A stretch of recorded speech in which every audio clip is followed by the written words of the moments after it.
Harley டேவிட்ஸ்ல இருந்தே வெளியே வந்து நான் ஒரு ஸ்போர்ட்ஸ் பைக் கம்பெனி ஆரம்பிக்க போறேன்னு சொல்லி ஒத்த காலம் என்ன ஒருத்தர் அவர் நினைச்சதை பண்ணிருப்பாரா? ஃபுல்லா தெரிஞ்சுக்கணும்னா வீடியோ ஃபுல்லா பாரு. அந்த டைம்ல அமெரிக்கன் மார்க்கெட்ல ஜாப்பனீஸ் மோட்டார் சைக்கிள்ஸும் யூரோப்பியன் பிராண்ட் மோட்டார் சைக்கிள்ஸும் மார்க்கெட்டை டாமினேட் பண்ணிட்டு இருந்த டைம். அப்போ ஹார்லில வேலை செஞ்சுட்டு இருந்த ஒரு ரேசர், அவர் ஒரு இன்ஜினியரும் கூட, ஸ்போர்ட்ஸ் பைக் ப்ராஜெக்ட் ஒன்னு ஹார்லே டேவிட்சனுக்கு சஜஸ்ட் பண்றாரு. ஆனா அந்த ஹார்லே டேவிட்சன் அந்த ஆஃபர் ரிஜெக்ட் பண்றாரு. அது எப்படி ஏன் ஆஃபர் ரிஜெக்ட் பண்ணலாம்னு சொல்லி வெளியே வந்து தனியா ஆரம்பிச்ச கம்பெனி தான் இந்த கம்பெனி.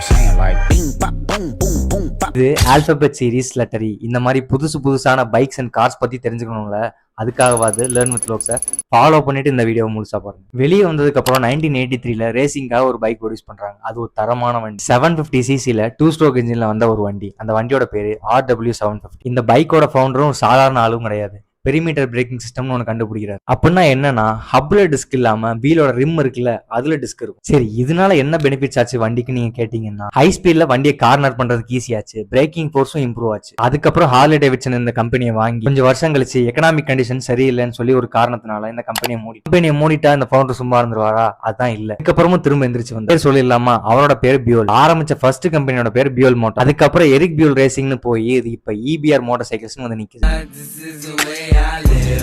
ஒரு படம் பார்த்த மாதிரி இருந்துச்சுல. இந்த மாதிரி இன்ட்ரெஸ்டிங்கான வீடியோஸ் பார்க்கணும்னா வழக்கம் போலதான் லேர்ன் வித் லோக்ஸை ஃபாலோ பண்ணிட்டு வெயிட் பண்ணி பாருங்க. அடுத்த லெட்டர் Fல பார்ப்போம்.